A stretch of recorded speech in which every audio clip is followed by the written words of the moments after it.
주님의 이름으로 문안드립니다. 김정한 목사입니다. 한 주 동안 다시 희망을 예언하라라는 제목으로 우리 하나님의 말씀을 전하겠습니다. 물난리, 불난리, 그리고 병난리로 참으로 어둡고 힘든 이 세상 가운데서 우리 하나님의 말씀을 통해서 희망을 함께 찾게 되시기를 소원합니다. 오늘 첫째 날의 주제는 예언된 희망의 신세계 질서입니다. 코로나와 신세계 질서. 이는 포브스에서 9월 17일에 보도한 기사의 제목입니다. 코로나로 인한 신세계 질서가 등장합니다. 블룸버그에서 7월 보도한 내용입니다. 코로나로 인하여 변화하게 될 세상의 정세에 대하여 많은 사람들은 관심을 가지고 있습니다. 이 1달러 지폐 뒷면 하단부에는 노브스 오르도 세룸이라는 라틴어 글귀가 새겨져 있습니다. 신세계 질서라는 뜻입니다. 여기에서 의미하는 신세계 질서가 무엇인지에 대하여는 많은 사람들이 서로 다른 이야기를 합니다. 어떤 이들은 코로나 이후에 이전과는 전혀 다른 새로운 세계의 질서가, 신세계 질서가 구조적으로 확립되게 될 것이다 라고 주장하기도 합니다. 그리고 어떤 사람들은 세계의 단일 정부가 생겨나게 되고 많은 것들이 감시받고 통제받는 세상에서 우리가 살게 될 것이다 라고 주장합니다. 이것들을 가리켜서 신세계 질서라고 말합니다. 이 예언 세미나를 통해서 코로나 이후에 있게 될 세상의 변화들 그리고 미래, 신세계 질서에 대해서 성경을 통해서 그 답을 함께 찾아보도록 하겠습니다. 혹시 이 음악의 제목을 아십니까?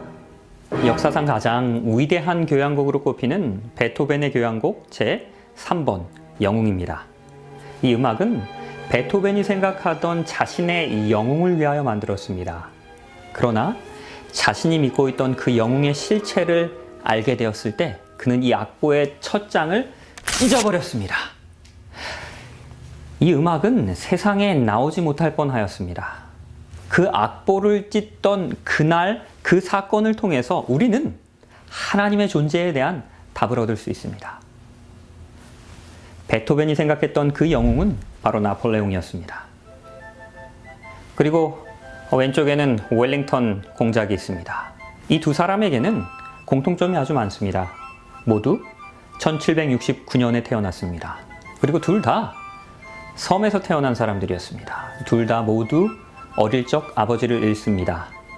둘 모두 4명의 형제들과 3명의 누이들이 있었습니다. 둘 다 모두 한 같은 시간에 프랑스의 군사학교를 다녔습니다. 둘 다 모두 하도 뛰어난 군인들이었기 때문에 하루 만에 중령이 되었습니다. 둘 다 모두 수학자입니다.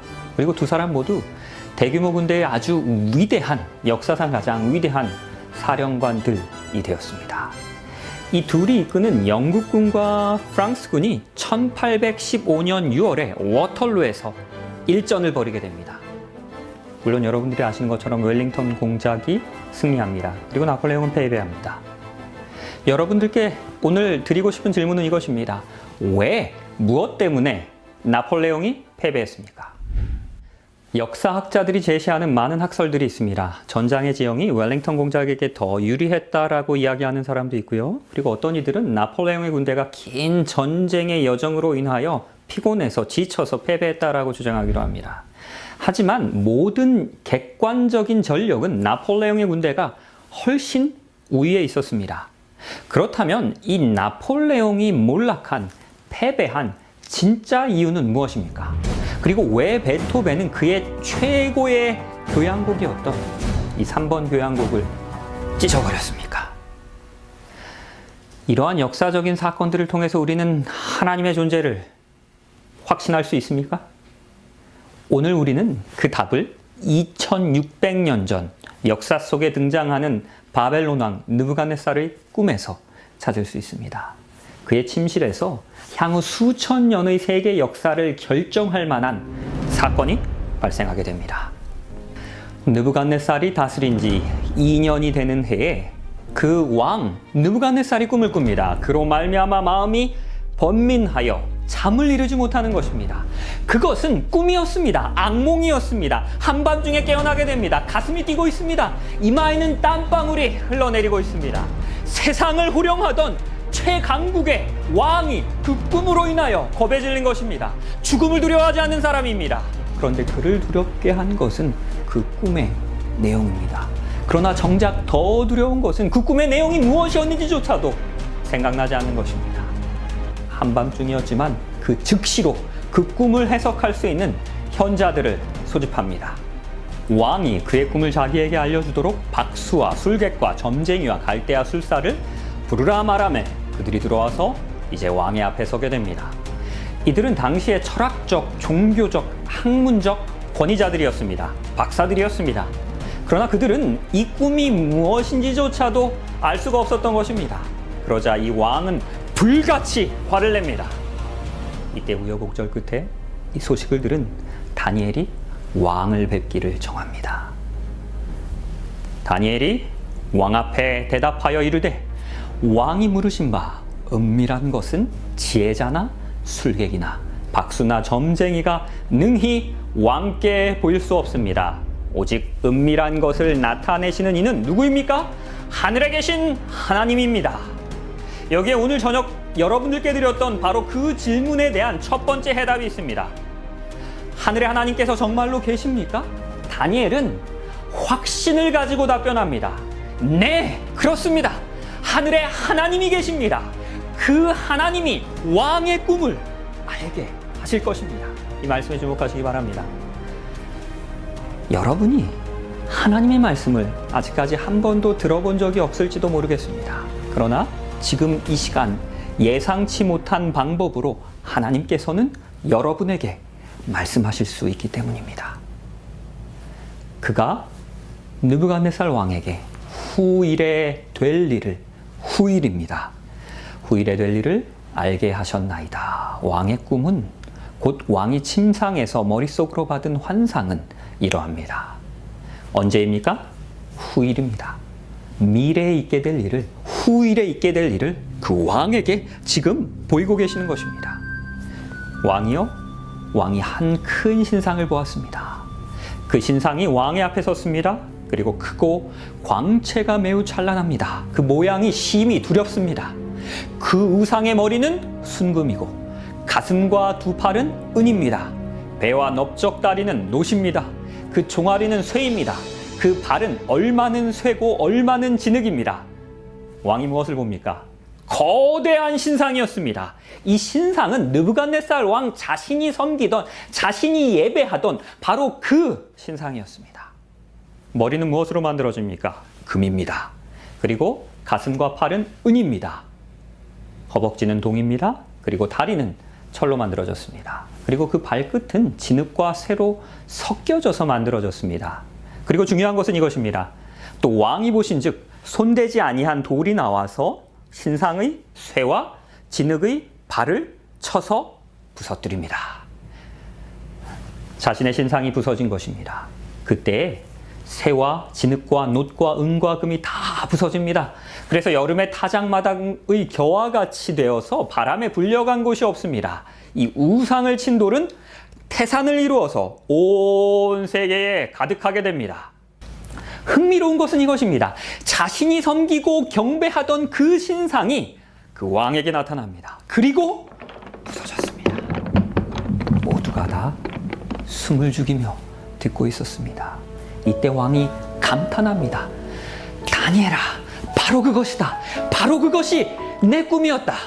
그래, 이게 무슨 뜻이냔 말이냐. 이제 다니엘이 꿈을 해석합니다.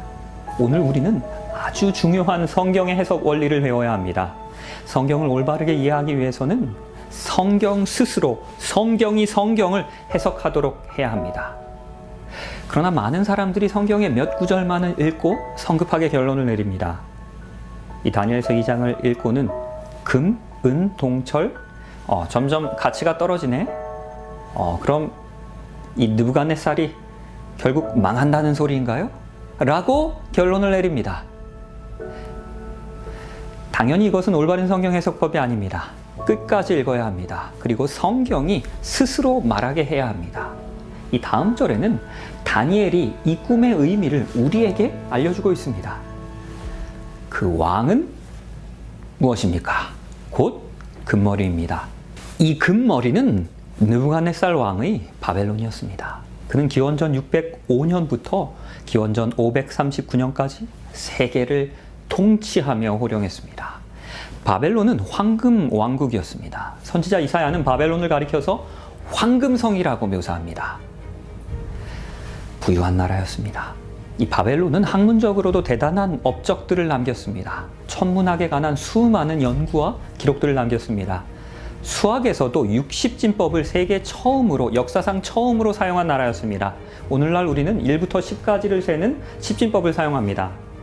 하지만 여전히 오늘날까지도 우리는 이 바벨론의 60진법을 사용하고 있습니다. 어디에서 그렇습니까? 바로 시간 계산입니다. 1분을 60초로 그리고 1시간을 60분으로 환산하는 이 계산법은, 이 60진법은 모두 2600년 전의 고대 바벨론에서 유래된 계산법입니다. 이 바벨론 성벽의 높이는 60m에 달했습니다. 그 넓이는 마차 2대가 2차선으로 다니기에도 충분했습니다. 성문은 견고한 청동으로 만들어졌고요. 그 성 내부에는 20년 동안이나 먹을 아주 충분한 음식이 비축되어 있었습니다. 유브라데스 강은 바벨론 성을 가로질러서 흐르고 있기 때문에 전혀 그 안에서도 물에 대한 걱정이 없습니다. 그러하기에 바벨론 성이 멸망한다는 것은 그 누구도 생각할 수 없었습니다. 바벨론은 세계 역사상 가장 위대한 제국 중 하나였습니다. 그러나 여기에서도 여전히 질문은 있습니다. 이 바벨론의 영화가 영원했습니까? 오늘날에도 여전히 이 바벨론이 세상을 지배하고 있습니까? 그렇지 않습니다. 바로 이것이 느부갓네살을 괴롭히던 그 꿈의 일부였던 것입니다. 이제 성경에 예언된 신세계 질서에 따라서 다음 왕국 은나라가 등장하게 됩니다. 왕을 뒤이어 왕보다 못한 다른 나라가 일어날 것입니다. 금보다 못한 은나라가, 이 바벨론보다 열등한 나라가 바벨론을 정복한다는 것입니다. 기원전 539년에 고레스 대왕이 이끄는 페르시아의 대군이 바벨론 성을 점령하기 위하여 도착하였습니다.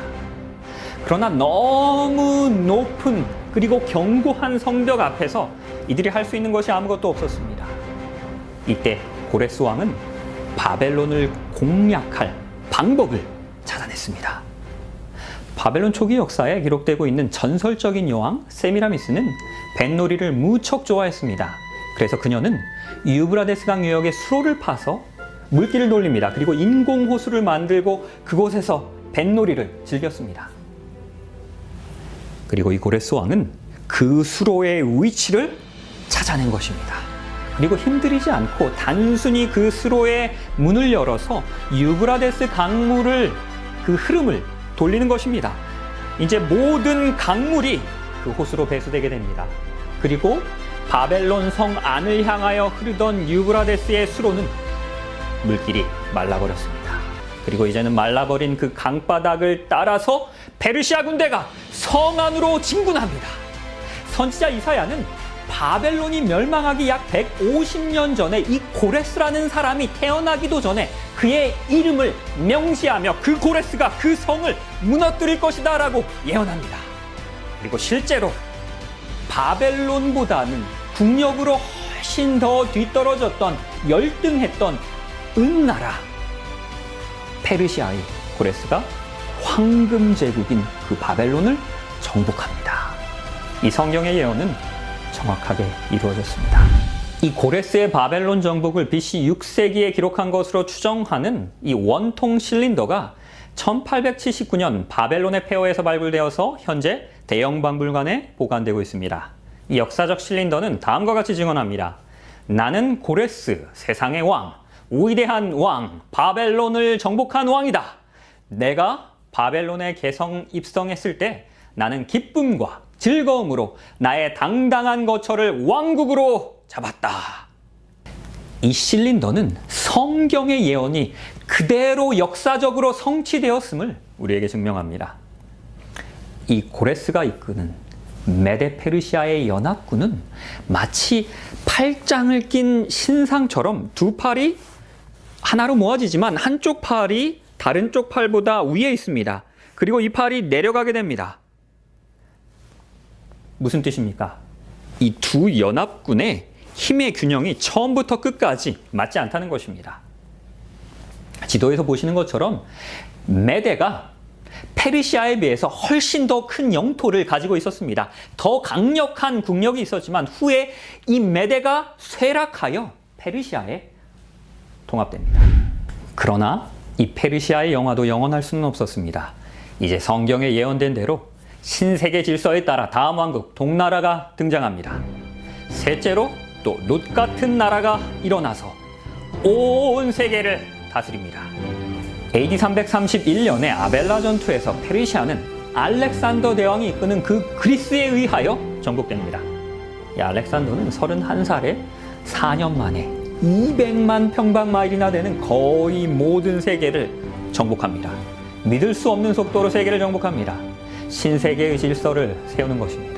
그는 인도 해안까지 계속해서 밀어붙였습니다. 그리고 역사는 알렉산더가 그곳에서 그 인도양을 보면서 그 대양을 보면서 더 이상 정복할 땅이 없는 것을 보며 슬피 흐느껴 울었다라고 기록하고 있습니다. 이제 인도 정복을 마치고 다시 돌아오던 어느 날 그는 고대 도시 바벨론의 폐허에 진을 칩니다. 그리고 그날 밤 그의 장군들과 밤새도록 술을 마십니다. 그리고 갑자기 요절합니다. 이 알렉산더 대왕의 그리스 역시도 영원할 수는 없었습니다. 그리고 성경에 예언된 신세계 질서에 따라서 그 다음 나라, 철나라가 이제 등장합니다. 넷째 나라는 강하기가 쇠와 같습니다. 쇠는 모든 물건을 부서뜨립니다. 이기는 것입니다. 쇠가 모든 것을 부수는 것 같이 그 나라가 문나라를 부서뜨리고 찌을 것입니다. BC 168년 피드나 전투에서 그리스를 정복한 나라가 어디입니까? 예수 그리스도께서 태어나셨을 때 고대 세계를 지배했던 나라가 어디입니까? 바로 로마입니다. 로마는 잘 훈련된 강한 군대, 철의 군대를 가지고 있었습니다. 이는 예수 그리스도를 십자가에 못 박은 그 군대이며 그 제국입니다. 오늘날 우리의 많은 법적, 정치적 구조를 만들어낸 그 질서를 세운 바로 그 제국이었습니다. 로마인들은 호전적이었습니다. 진취적이었습니다. 모험을 두려워하지 않았습니다. 오늘날까지도 많은 사람이 이렇게 이야기합니다. 그리스인처럼 꿈꾸고 유대인처럼 생각하고 로마인처럼 행동하라. 많은 것들을 행동하며 이루어낸 나라가 바로 로마입니다. 18세기 역사가 에드워드 기본은 로마의 역사를 다니엘서의 예언에 비추어서 다음과 같이 기록합니다. 그 나라들과 왕들을 나타내는 금과 은과 노새 우상들은 철의 제국 로마에 의해서 연속적으로 깨어져 갔다. 누군가 다니엘서를 읽고 있는 것 같지 않습니까? 인간적인 관점에서 그 바벨론 시대에 살았던 그 히브리인 다니엘이 수백 년 후에 일어나게 될 세계 제국의 흥망성쇠를 어떻게 알 수 있었습니까? 우리는 오늘날의 과학으로 다음날의 날씨조차도 예측하는 것이 쉽지가 않습니다. 슈퍼컴퓨터를 가지고도 기상청에서 종종 자주 오보를 내기도 합니다. 그러나 바벨론, 메데페르시아, 그리스, 로마의 예언은 이 금신상의 예언은 한치의 오차도 없이 정확하게 성취되었습니다. 하나님께서 이 세상의 역사를 주관하신다는 것입니다. 그러하기에 이 인류를 향한 하나님의 위대한 계획이 있기에 우리는 희망이 있는 것입니다. 이제는 예언된 대로 철나라 로마 제국의 역사가 맞춰지는 것입니다. 왕께서 그 발과 발가락이 얼마는 토기장이 진흙이요 얼마는 쇠인 것을 보셨습니다. 이제는 그 나라가 나눌 것이며 왕께서 쇠와 진흙이 섞인 것을 보셨은즉 그 나라가 쇠같이 든든함이 있을 것이나. 이 예언에서 흥미로운 사실은 이 철이 다른 금속으로 완전히 대체되는 것이 아닙니다. 섞여서 나뉘어진다는 것입니다. 이 예언의 말씀 그대로 로마는 멸망하지 않았습니다. 스스로 분열되었습니다. 스칸디나비아 반도 남부와 발트해 연안에서 출발한 게르만 민족의 이동은 인구 증가에 따른 식량난을 해소하기 위한 것이었습니다. 바로 이것이 로마 제국의 붕괴의 최초 원인이었습니다. 이것은 200년 동안 아주 서서히 이루어지게 됩니다. 그러다가 중앙아시아의 유목민족인 훈족, 흉노족이라고도 하죠. 그 흉노족이 서쪽으로 이동하면서 동쪽에 있었던 그 동게르만 민족을 위협합니다. 그러자 이들은 도나우강을 건넙니다. 그리고 로마 제국으로 이동하기 시작합니다. 민족의 대이동이 시작된 것이었습니다. AD 476년에 이 게르만 민족의 대이동으로 말미암아 로마 제국은 붕괴됩니다.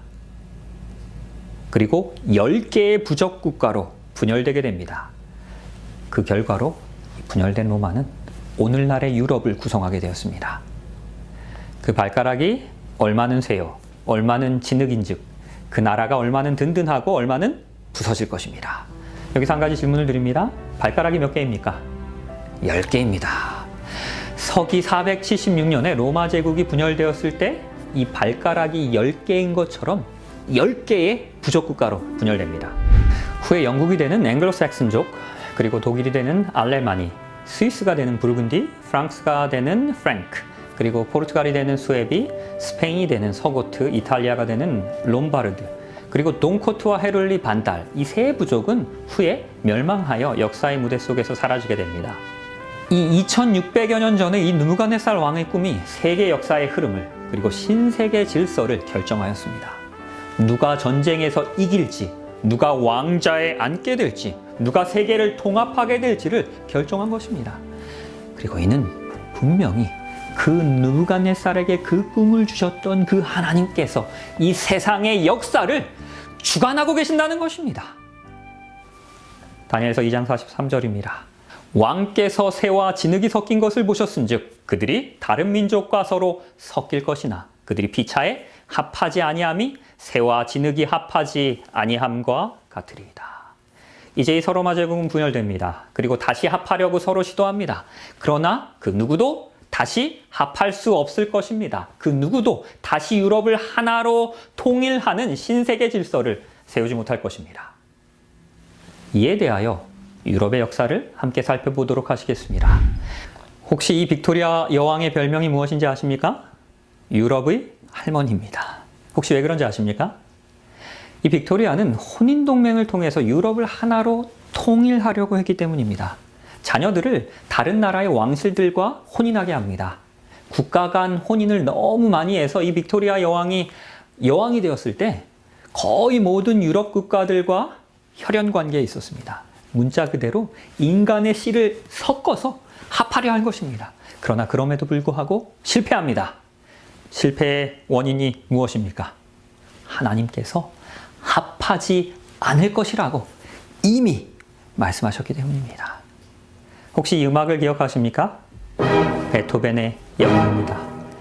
베토벤의 제자였던 리스가 전하는 바에 의하면 이 베토벤은 처음에 나폴레옹을 유럽의 자유를 가져다 줄 민중들을 해방시킬 영웅으로 생각합니다. 그리고 이 곡을 작곡하였습니다.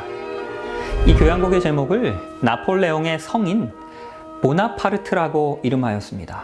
그러나 이 나폴레옹이 스스로 왕이 되었다라는 소식을 들은 이 베토벤은 그 녀석도 결국 속물이었고, 이 나폴레옹도 역시 자신의 야심을 만족시키기 위해서 민중의 권리를 짓밟고 그 누구보다도 더 지독한 폭군이 되겠군 이라고 말했다고 합니다. 그 후에 그는 이 교향곡의 제목을 보나파르트 대신에 영웅이라는 뜻인 에로이카로 바꾸었습니다. 그 찢어진 표지의 사본이 여전히 비엔나의 박물관에 남아 있습니다.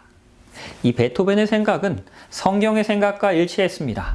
하나님께서는 이 네 번째 나라 로마 이후로 이 세상이 통합되지 않을 것이다 라고 분명히 말씀하셨습니다. 하지만 이 나폴레옹은 자신의 야심을 만족시키기 위하여 이 세상을 통합하려고 합니다. 정복하려고 합니다. 그리고 스스로 왕이 되었습니다. 그리고 이 베토벤이 예견한 바와 같이 그는 오만의 길을, 독선의 길을, 폭군의 길을 가게 됩니다.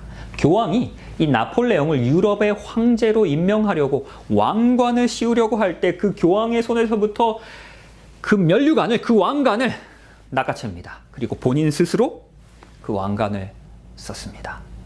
이 나폴레옹은 유럽 전체를 거의 정복할 뻔했습니다. 거의 통합하는 것처럼 보였습니다. 그러나 1815년 6월 18일에 오늘날의 벨기에 근방에서 벌어졌던 그 워털루 전투에서 웰링턴 공작과 마주하게 됩니다. 그리고 이 전투에서 그는 패하게 됩니다. 그리고 유배됩니다. 죽게 되었습니다. 사실 그의 군대는 모든 면에 있어서 이 웰링턴 공작의 영국 군대를 압도하였습니다. 나폴레옹은 역사상 가장 뛰어난 천재지휘관이었습니다. 거의 모든 유럽을 통일한 것처럼 보였습니다. 그러나 실패합니다. 왜 그렇습니까? 하나님께서 합하지 않을 것이라고 말씀하셨기 때문입니다. 20세기에 제1차 세계대전에서 독일의 왕 빌헬름 카이저가 전쟁에서 이기고 또 이기고 또 이겼습니다. 이제 유럽을 거의 통일할 것처럼 보였습니다. 이때 영국은 절망에 빠집니다. 그의 동맹국인 미국에 도움을 요청합니다. 미국은 유럽의 전쟁에 관여하고 싶지가 않았습니다. 그럼에도 불구하고 동맹국의 도움 요청 때문에 고심하는 중에 있었습니다. 이 소식을 들은 독일은 당황하게 됩니다. 그리고 전략적 계획을 세웠습니다. 멕시코와 동맹을 제안합니다. 멕시코에 필요한 모든 무기와 자원을 무상으로 공급할 것이니 이 미국을 공격해서 미국에게 빼앗긴 그 멕시코의 땅 다 되찾으라는 것입니다. 그래서 미국의 발을 그 멕시코 전쟁으로 묶어두라는 것입니다. 이때 이러한 내용을 담은 멕시코에 보내는 독일의 비밀 정보를 영국군들이 가로채서 해독합니다. 이를 치퍼만 정보라고 부릅니다. 해독된 독일과 멕시코의 미국 침공 계획을 담은 이 비밀 정보를 영국은 미국에 보냅니다. 이것을 본 미국의 윌슨 대통령은 화가 났습니다. 그리고 이 일을 계기로 미국은 1차 세계대전에 참전합니다. 거의 유럽을 제패할 것처럼 보였던 독일의 전세는 이 미국의 참전으로 인하여 급격하게 기울었습니다. 그리고 패배하였습니다. 영국은 어떻게 그 정보를 얻었을까요? 왜 독일은 이 전쟁에서 패배했습니까? 왜 미국은 참전했습니까? 1차 세계대전이 있기 약 2000년 전에 이미 하나님께서 합하지 않을 것이라 라고 말씀하셨기 때문입니다. 이때 패망한 이 카이저의 군대에 아돌프 히틀러라는 아주 젊은 군인이 있었습니다. 그는 이 패전의 수치를 통해서 참으로 많은 것을 배웁니다. 그러면서 그는 이렇게 다짐합니다. 나는 반드시 그 나폴레옹이 시작한 일을 끝내고 1000년 동안 지속될 제국을 건설할 것이다 라고 다짐하였습니다. 그리고 유럽을 제패하겠다는 그의 꿈은 이루어져 가는 것처럼 보였습니다.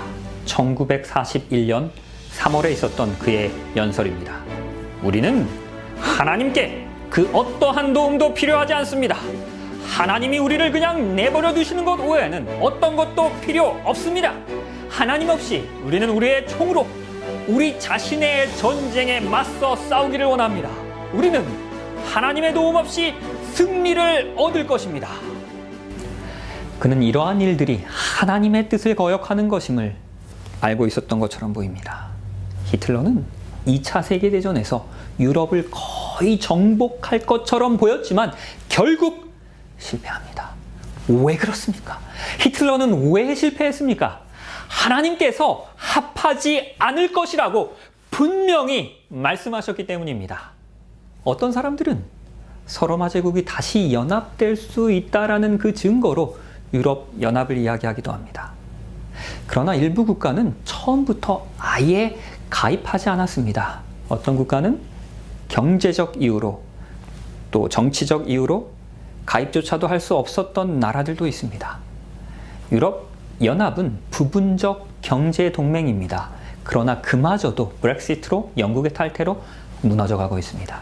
유럽 연합은 결코 성공될 수 없습니다. 하나님께서 합하지 않을 것이라고 분명히 말씀하셨기 때문입니다. 이 신상을 구성하고 있는 이 네 가지 물질인 금과 은과 동과 철 중에서 가장 무거운 것이 혹시 무엇인지 아십니까? 비중으로 무게를 계산할 때 금입니다. 금이 19.3입니다. 그리고 은은 10.5입니다. 동은 8.93입니다. 철은 7.86입니다. 이 머리인 금이 다리보다 2배 이상이나 무거운 것입니다. 머리가 무거우면 어떻게 됩니까? 넘어질 수밖에 없는 것입니다. 부서질 수밖에 없는 것입니다. 이것이 세상의 역사입니다. 멸망할 수밖에 없는 세상의 역사를 이 금신상을 통해서 우리에게 보여주시는 것입니다. 바벨론의 영화도 영원할 수 없었습니다. 페르시아도 사라졌습니다. 그리스도, 로마의 영광도 모두 사라졌습니다. 이 땅에는 영원한 것이 없는 것입니다. 그러하기에 이 땅에서는 우리가 희망을 발견할 수 없는 것입니다. 그러나 이 다니엘서 2장의 끝은 돌나라로, 희망의 나라로, 영원한 나라로 예수 그리스도의 재림으로 맞춰지게 됩니다. 이 여러 왕들의 시대에 하늘의 하나님이 한 나라를 세우십니다. 이것은 영원히 망하지 않을 것입니다. 그 국권이 다른 백성에게 돌아가지도 않을 것입니다. 도리어 이 모든 나라를 쳐서 멸망시킬 것입니다. 그리고 영원히 서게 됩니다. 이 마지막 왕국이 오고 있습니다. 이 왕국은 이전과는 전혀 다른 새로운 왕국입니다. 영원한 나라입니다. 아픔이, 슬픔이, 눈물이 없는 완벽한 나라입니다. 바로 이것이 하나님께서 마지막으로 세우시는 나라입니다. 이 희망의 나라가 5번째 왕국입니다. 이 시간에는 여러분들께 제가 좀 예언을 하겠습니다. 10분 후에 여러분이 계신 곳에서 비가 내릴 것입니다. 그리고 20분 후에는 토네이도가 올 것입니다.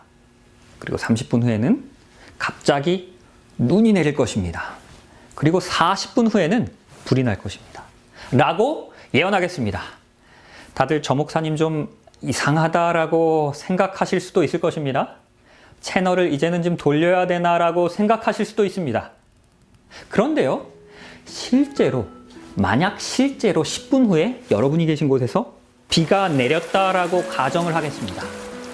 그럼 여러분들이 하시던 일을 멈추고 TV 앞으로, 그리고 컴퓨터 앞으로, 스마트폰 앞으로 조금 더 가까이 다가서서 앉으실 것입니다. 그리고 볼륨을 높이실 것입니다. 그리고요, 이제 19분이 지나고 20분이 되면 창밖을 응시하기 시작할 것입니다. 그리고 실제로 토네이도가 왔다라고 생각해 보시기 바랍니다. 그럼 여기저기 전화를 하기 시작하실 것입니다. 저분 정말 대단한 목사님이 설교하고 계시다고. 그리고 30분이 되기를 기다립니다. 그리고 30분이 될 때 정말로 밖에서 눈이 내리는지 안 내리는지 궁금해하실 것입니다.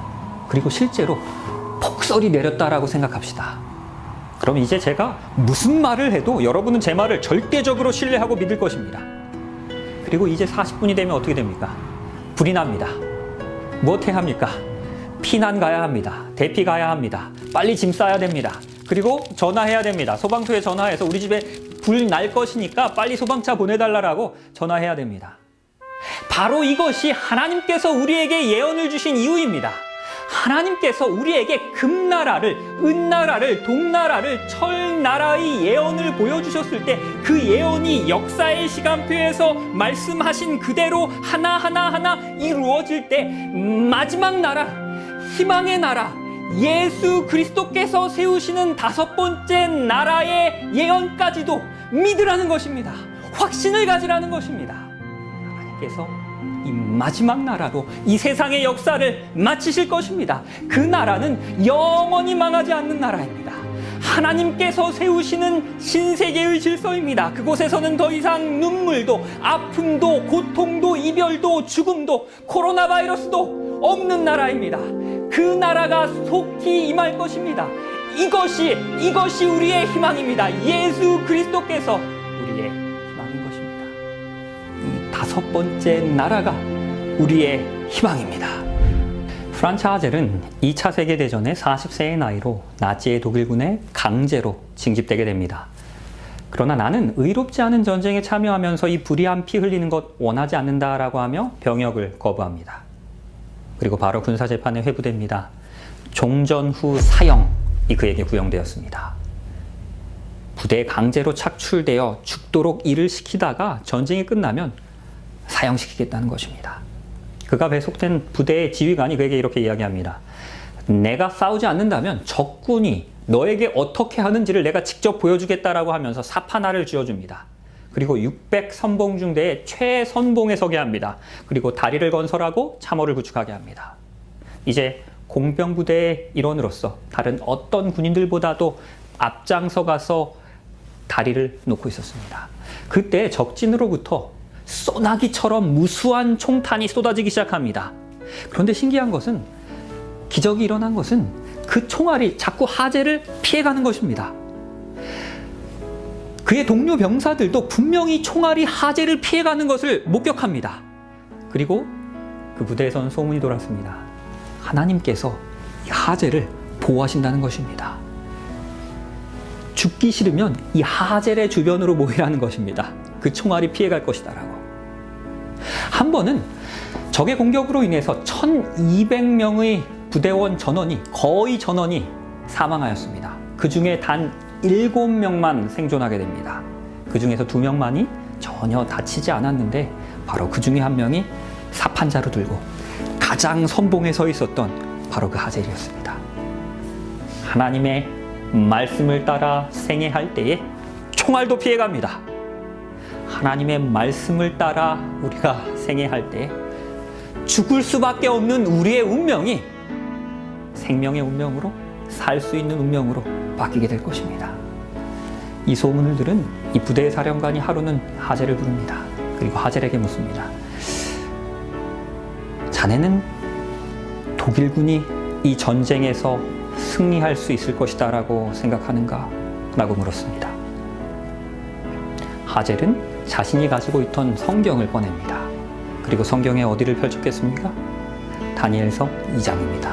바로 오늘 우리가 함께 살펴본 그 다니엘서 2장의 예언을, 바로 여러분들이 지금 들었던 그 다니엘서 2장의 예언을 그 사령관에게 설명합니다. 그리고 그 예언의 끝은 서로 섞이지 않는 진흙과 철들로 이루어진 그 발 부분까지 설명합니다. 그리고 바로 우리가 이 시대에, 이 역사의 끝에 살고 있습니다 라고 그는 이야기한 것입니다. 그러하기에 이 예언이, 우리 하나님의 말씀이 철과 진흙이 서로 섞이지 않을 것이다 라고 말씀하셨기 때문에 저는 이 나라가 이 전쟁에서 이길 수 없다고 확신합니다 라고 답변합니다. 사무실에 긴 침묵이 흐릅니다. 그리고 사령관은 그 하젤에게 그 성경을 하루만 빌려달라고 요청합니다. 그리고 다음날 아침에 다시 찾아와 달라고 이야기합니다. 다음날 아침 9시에 이 하젤은 그 지휘관의 사무실을 찾았습니다. 그때 알지 못하던 2명의 고위 장교가 그곳에 함께 서 있는 것을 보게 되었습니다. 그리고 하젤에게 그 성경을 다시 돌려줍니다. 그러면서 이야기합니다. 어제 나에게 말했던 것 세세하게 하나도 빠뜨리지 말고 모두 다시 여기 있는 분들에게 설명해 달라고 이야기했습니다. 하젤이 그 모든 것들을 다 설명하기를 마쳤을 때 이 사령관은 함께 서 있었던 2 사람을 소개합니다. 2 장교 모두 전쟁이 일어나서 징집되기 전에 저명한 역사학자들로 일한 사람들이었습니다. 그리고 이 역사학자들은 이 예언이 실제 역사로 그대로 성취되었음을 이 사령관에게 분명히 확인시켜 주었습니다. 그리고 하젤이 예언한 대로 6개월이 지난 후에 그 전쟁은 끝이 납니다. 독일은 패하게 되었습니다. 이제 그가 속한 그 부대는 러시아로부터 퇴각해서 수천 킬로미터 떨어진 고국으로, 독일로 돌아가야 합니다. 하젤로부터 성경 예언을 배웠던 그 지휘관은 남몰래 가능한 모든 연료를 절약하고 식량과 물자들을 비축해 놓았습니다. 그는 그 성서의 예언을 배운 후에 독일이 자신의 부대가 이 전쟁에서 패할 것이라는 것을 분명히 알고 있었습니다. 그리고 고국으로 귀환하기 위해서 연료와 식량들을, 그 물자들을 준비한 것입니다. 그 지휘관의 그 믿음 때문에, 그 하젤의 예언 해석 때문에, 그 다니엘서 2장 때문에 그의 부대원들은 무사하게 자신들의 고국까지 철수를 마칠 수 있었습니다. 이제 말씀을 마치면서 다시 2600년 전의 바벨론 왕궁으로 돌아가기 원합니다. 너희 하나님은 참으로 모든 신들의 신이시요 모든 왕의 주제시로다. 내가 능히 이 은밀한 것을 나타내었으니 내 하나님은 또 은밀한 것을 나타내는 이시로다. 이 느부갓네살 왕은 그 신상을 섬기던 그 우상 숭배자였던 그 느부갓네살은 이 꿈과 예언을 통해서 하나님께서 참신이라는 것을 깨달았습니다. 간증합니다. 하나님은 참 신입니다. 이 간증이 우리 모두의 간증이 되기를 주님의 이름으로 축원합니다. 내가 지극히 높으신 이에게 감사하며 영생하시는 이를 찬양하고 경배하였나니 그 권세는 영원한 권세요 그 나라는 대대에 이르리로다. 이것은 더 놀라운 사실입니다. 내 하나님을 찬양합니다. 내 하나님을 예배합니다. 이제 그 우상 숭배자 느부갓네살이 하나님을 개인의 구주로 영접한 것입니다. 참 하나님을 깨달은 것입니다. 그 깨달음이 우리의 마음 가운데 있기를 주님의 이름으로 축원합니다. 그 우상 숭배자 느부갓네살을 변화시킨 그 진리의 말씀이 우리의 삶을 변화시키시고 희망으로 채워주시기를 주님의 이름으로 축원합니다. 그 우상 숭배자 느부갓네살이 영접했던 그 하나님, 오늘 이 시간 여러분의 마음의 구주로 영접하게 되시기를 다시 한번 주님의 이름으로 축원합니다. 그리하여 마지막 5번째 왕국 돌나라의 영광에 함께 참여하시게 되기를 주님의 이름으로 축원하며 오늘 이 시간을 마치도록 하겠습니다.